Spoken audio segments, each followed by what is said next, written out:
దేవకీ నందన వాసుదేవ కొత్త తెలుగు సినిమా మొన్న శుక్రవారం నవంబర్ 22న రిలీజ్ అయింది. సినిమాలో హీరో వచ్చేసి గల్లా అశోక్. ఇతను ఎవరంటే మన సూపర్ స్టార్ కృష్ణ కూతురి కొడుకు, అంటే మన ప్రిన్స్ మహేష్ బాబుకి మేనల్లుడవుతాడు. ఇక ఇతని ఫాదర్ వచ్చేసి మన టీడీపీ మాజీ ఎంపీ గుంటూరు నుంచి గల్లా జయదేవ్ అనేసి. అలాగే వీళ్ళ అమర్ రాజా బ్యాటరీస్కి వారసుడు. ఇంతకుముందు ఒక సినిమా చేశాడు హీరో అని చెప్పి, అది ఆడలేదు. ఇప్పుడు ఈ దేవకీనందన వాసుదేవ అనే సినిమాతో వారం కిందట నేను చూసే ట్రైలర్ లాంచ్ అప్పుడు గెస్ట్గా రానా వచ్చాడు. అలాగే ప్రశాంత్ వర్మ వచ్చాడు. ప్రశాంత్ వర్మ మన హనుమాన్ సినిమా డైరెక్టర్. అతను ఈ సినిమా కథ అందించాడంట. అంటే అది ప్రశాంత్ వర్మ తీద్దాం అనుకొని కొన్ని కారణాల వల్ల కథ ఇచ్చాడు వీళ్ళకి. ప్లస్ సాయి మాధవ్ బుర్రా కూడా వచ్చేటప్పుడు అతను ఈ సినిమాకి మాటలు రాశాడు. అంటే పెద్ద టెక్నీషియన్సే పెట్టుకున్నారు. ఇక డైరెక్టర్ వచ్చేసి అర్జున్ జంధ్యాల. ఇతను ఇంతకుముందు అంటే ఒక సినిమా తీశాడు గుణ 369 అని, అది కూడా ఆడలేదు. అంటే ఇతను మన బోయపాటి సీనుకి శిష్యుడు అనమాట. బోయపాటి సినిమాలకి అసిస్టెంట్ డైరెక్టర్గా పనిచేశాడు. సో ఇన్ని ఉన్నాయి.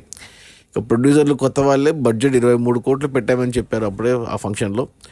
సో భారీ బడ్జెట్లో టైటిల్ బాగుంది. కథ మన ప్రశాంత్ వర్మ, మాటలు సాయి మాధవ్ బుర్రా, మ్యూజిక్ వచ్చేసి మన భీమ్ సిసిరిలియో. ఇంత ఉంది కదా భారీ తారాగణం అనేసి సినిమా మొన్న శుక్రవారం వచ్చింది. పోటీలో మనకు విశ్వక్సేన్ ఎంసీలో మెకానిక్ రాకీ ఉన్నింది, ప్లస్ సత్యదేవ్ జీబ్రా ఉన్నింది. అయినాక రిలీజ్ అయింది సినిమా. సినిమా చూస్తే 2 గంటలే ఉంది. చిన్న సినిమా, కేవలం 2 గంటలే ఉంది. అంటే ఈ సినిమా ప్రీ రిలీజ్ ఈవెంట్లో మొన్న మొదటి 5 నిమిషాల పాటు సినిమాని చూపించారు అందరికి అక్కడ. సో దాంట్లో అంతా ఏం చూపించారు, ఏదో కృష్ణుంది ఏదో కొంచెం ఏదో చూపించారు. ఈ మధ్య కొద్దిగా డివోషనల్ సినిమాలు ఎక్కువ అవుతున్నాయి కదా, దానికి తోడు ప్రశాంత్ వర్మ కొద్దిగా హనుమాన్ అనే సినిమా తీశాడు. ఇలా మన మైథాలజీని కలిపి తీస్తుంటాడు కాబట్టి కథ అందించాడంటే ఏదో ఉంటుంది అనుకున్నాను. ఆ మొదటి 5 నిమిషాలు కృష్ణుంది అయిపోయాక ఇక మెయిన్ విలన్ వచ్చేసి పేరు డైరెక్ట్గా కంసరాజు అని పెట్టేశారు. ట్రైలర్ చూస్తే మనము ఇది కృష్ణుడు కంసుడు స్టోరీ మనకు తెలుసు కదా, అదే స్టోరీ అన్నట్టు అర్థమైంది. సో క్యారెక్టర్ పేరు కూడా కంసరాజు అని పెట్టారు డైరెక్టర్గా. ఈ రోజుల్లో కంసరాజు అని ఎవరు పెట్టుకుంటారు పేరు? అలాంటి పేరు ఎవరు పెట్టుకోరు. ఇంకా ఏదో కనెక్ట్ అవుతారని పెట్టుకున్నట్టున్నారు. అతను క్యారెక్టర్ చేసింది దేవదత్త నాగే. అతను వచ్చేసి ఎవరంటే మన ప్రభాస్ ఆదిపురుష్ సినిమాలో హనుమాన్గా వేసిన అతను మరాఠీ యాక్టర్.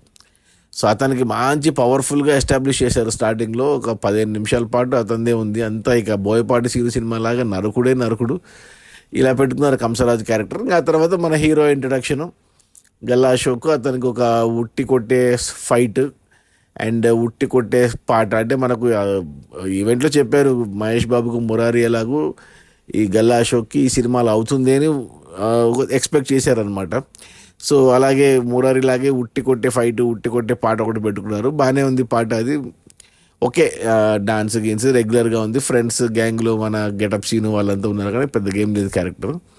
ఇక ఆ తర్వాత మెయిన్ హీరోయిన్ వచ్చేసి కొత్త అమ్మాయి, మానస వారణాసి అంట. అమ్మాయి తెలుగు అమ్మాయి, మిస్ ఇండియా అంట. ఆ అమ్మాయి చాలా బాగుంది, చాలా పొడుగు ఉంది, చాలా హైట్ ఉంది. హీరో కంటే హైట్ ఉంది. కొద్దిగా మన బిగ్ బాస్ ఫేమ్ దివిలాగా ఉంది ఫీచర్స్. ఈ అమ్మాయికి ఎవరో డబ్బింగ్ చెప్పారు. మనకు ఉప్పెన్నలో మన కృతి శెట్టికి చెప్పిన వాయిస్ అదే వాయిస్ ఉంది డబ్బింగ్, ఆ అమ్మాయిదే ఉంది. అది సూట్ అవ్వలేదు అనిపించింది అమ్మాయికి. అంటే కొద్దిగా సాఫ్ట్ క్యారెక్టర్ అమ్మాయిది. ఇక సినిమా అంతా ఫస్ట్ హాఫ్లో ఇక మొత్తం ఇక హీరోయిన్ లవ్ స్టోరీని పెట్టారు చాలాసేపు. అక్కడ ఒక పాట వేసుకున్నారు, అలాగే వెళ్ళింది. ఇంకేం లేదు సినిమాలు. అంటే మనకు తెలుసు ఈ మాత్రం కథకి ప్రశాంత్ వర్మ ఏం స్టోరీ ఇచ్చాడబ్బా, కథ కృష్ణుడు కంసుడు స్టోరీ మనకు తెలిసిందే అనుకున్నాను. కానీ అలా ఫస్ట్ హాఫ్ ఇక ఇంటర్వెల్కి వచ్చేటప్పుడు ఒక ట్విస్ట్ పడింది. అసలు ఎవ్వరూ ఎక్స్పెక్ట్ చేయని ట్విస్ట్ అది. నేనైతే ఆశ్చర్యపోయా. ట్విస్ట్ అదిరిపోయింది అనిపించింది నాకు. కేవలం ఈ ట్విస్ట్ కోసమే ఈ సినిమా చేశారనిపించింది. ఆ ట్విస్ట్ వినే అందరూ ఒప్పుకొని ఉంటారు, హీరో కానీ ప్రొడ్యూసర్లు కానీ డైరెక్టర్ కానీ అందరూ. ఆ ట్విస్ట్ ఎవ్వరు గెస్ట్ చేయని ట్విస్ట్ భలే ఉంది అనిపించింది. ఇంటర్వెల్ కార్డు ముందు వచ్చే ట్విస్ట్ అదిరిపోయింది అసలు. అరే ఏంటబ్బా ఇలా ఉంది అనుకున్నా నేను. ఓకే సెకండ్ హాఫ్ ఎలా ఉంటుందని చూస్తే గంట సినిమా అయిపోయింది అప్పటికి.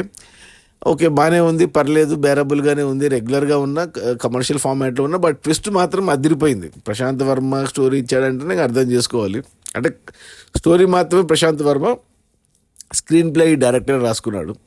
సో సెకండ్ హాఫ్కి వచ్చేసరికి ఇక ఆ ట్విస్ట్ ఏదైతే ఉందో దాని మీదే బేస్ చేసుకుని ఉంటుంది. ఆ ట్విస్ట్ని మనకు చూసాక మనం ఎంత ఆశ్చర్యపోతామో అదే ట్విస్ట్ హీరోకి రివీల్ అయినప్పుడు హీరో అంటే అసలు చాలా సిల్లీగా రివీల్ అవుతుంది హీరోకి. కొద్దిగా ఇంకొంచెం బాగా రాసుకొని ఉండాల్సింది హీరోకి, బట్ ఎందుకో సింపుల్గా రివీల్ చేశారు ఆ ట్విస్ట్ని హీరోకి.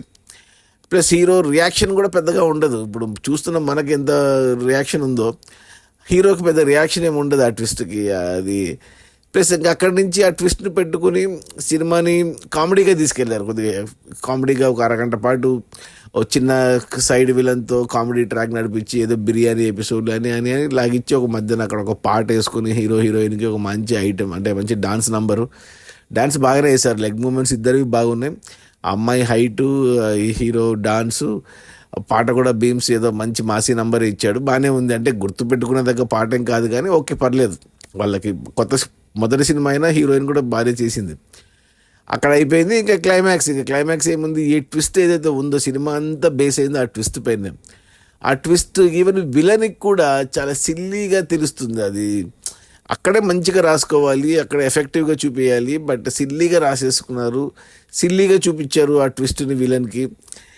ఇంకేముంది, ఇంకా క్లైమాక్స్ ఫైట్లో ఈ మధ్య మనకు ఈ డివోషనల్ టచ్ ఉన్న అంశాలు యాడ్ చేయడం అనవసరం అసలు. అదంతా ఆ కృష్ణుడిది స్టార్టింగ్లో మనకి ఏదైతే పెట్టారో అది మళ్ళీ క్లైమాక్స్లో తీసుకొచ్చి గ్రాఫిక్స్ వేసి అసలు భారీగా అసలు అవసరమే లేదు. అదంతా గ్రాఫిక్స్ బాగున్నాయి కానీ ఆ కథకి అక్కడ జరుగుతున్న దానికి సంబంధమే లేకుండా ఉంది. అసలు నాకైతే అస్సలు అబ్బాయి ఏంటి మంచి ట్విస్ట్ని మంచిగా వాడుకోకుండా ఇలా ఏదో ట్రెండ్కు తగ్గట్టు వెళ్ళిపోయినారనిపించింది. ఇంకా దానికి తోడు బీమ్స్ ఇంకా మ్యూజిక్ అదరగొట్టేశాడు క్లైమాక్స్లో.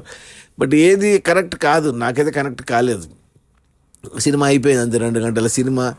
మంచి ట్విస్ట్ని పెట్టుకుని రెగ్యులర్ కమర్షియల్ కంటెంట్లో వెళ్ళిపోయారు. యాక్షన్ సినిమాలో నరుకుడే ఒక 100 మందినైనా నరికింటారు సినిమాలో.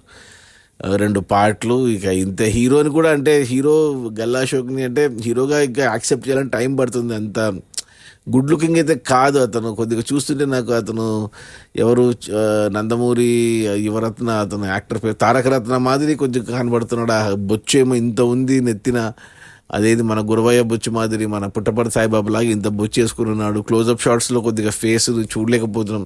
బట్ ఇంటెన్స్గా ఉన్నప్పుడు బాగున్నాడు, ఇంటెన్స్గా ఉన్న లుక్స్ బాగున్నాయి కానీ ఇంకా మిగతాదంతా చూడలేకపోయా నేను. అంటే గుడ్ లుకింగ్ కాదు అని నా ఉద్దేశం. మహేష్ బాబు ఎంత అందంగా ఉంటాడో ఇతను అంత అందంగా లేకపోయినా బట్ హీరోగా ఏమంటే బ్యాక్గ్రౌండ్ ఉంది కాబట్టి ఇంకా సినిమాలు చేస్తుంటాడు. ఏదైనా హిట్ పడితే కంటిన్యూ అవుతాడు, లేదంటే వెళ్ళి వ్యాపారం చూసుకోవాల్సిందే. హీరోయిన్కి అయితే మంచి ఛాన్సులు రావచ్చు, బట్ అమ్మాయి హైటే ఆ డిసడ్వాంటేజ్. ఎందుకంటే మన హీరోలు అంత హైట్ ఉంటారు చాలామంది. ఏ ప్రభాసు రానాను వదిలేస్తే మిగతా అందరూ యావరేజ్ హైటే. అది ఈ సినిమా వచ్చేసి నాకు ఓకే అనిపించింది. ఇంకొంచెం బాగా తీసింది వచ్చి డైరెక్టర్ జంధ్యాల. ఇంతకుముందు గుణా 360 కూడా అలాగే చేశాడు ఆయన. అంత యాక్షన్తో నింపేస్తాడు, దీన్ని కూడా యాక్షన్తో నింపేశాడు. అంత అరుపులు, అంత బోయపాటి సినిమా అలాగనే ఉంది. కొంచెం ఎఫెక్టివ్గా తీసింది వచ్చి మంచి ట్విస్ట్ ఉంది. ట్విస్ట్ మాత్రమే బాగుంది నాకు. ఇంకా మిగతా సినిమా అంతా ఓకేగా ఉంది. సో నా రేటింగ్ వచ్చి 2/5. సో థియేటర్స్లో ఉంది, చూస్తామంటే చూడండి, ఫ్యామిలీస్తో కూడా చూడొచ్చు. ఎందుకంటే ఝాన్సీ ఉంది. ఇంకా పేర్లు కూడా హీరో పేరేమో కృష్ణ, విలన్ పేరు కంసరాజు, హీరోయిన్ పేరు సత్యభామ, హీరో తల్లి పేరు దేవకి. ఇవి పురాణాల పేర్లు ఈ రోజులు ఎవరు పెట్టుకుంటున్నారు అలాగే పెట్టడం, ఎస్పెషల్లీ కంసరాజు దేవకి అనేది. ఈవెన్ సత్యభామ కూడా తక్కువే నాకు తెలిసి, ఏదో సత్య వరకు ఓకే కానీ కృష్ణ అంటే పెట్టుకుంటారులే. అలా ఏమో నాకైతే ఓకే అనిపించింది. మరీ తీసి పారేయలేం కానీ ఓకే చూస్తా అంటే మీ ఇష్టం. ఫ్యామిలీస్తో చూడొచ్చా అంటే ఫ్యామిలీస్తో చూడొచ్చు, ఎటువంటి ఇబ్బంది ఏం లేదు. రేపు పొద్దున ఓటీటీలోకి వచ్చాక చూస్తామంటే కూడా ఓకే.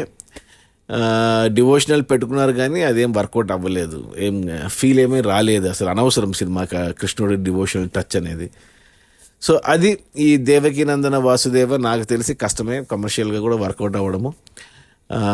సో నా రేటింగ్ వచ్చి 2/5. ఇది రికమెండ్ చేయను ఎవరికి. ఒక ట్విస్ట్ ఒకటి బాగుంది నాకు. సో రేపు పొద్దున ఓటీటీలో వస్తే ఫ్యామిలీకి అలా పెడతానేమో తెలీదు, పెట్టొచ్చు, తప్పేం లేదు. అది ఓకే, బాయ్.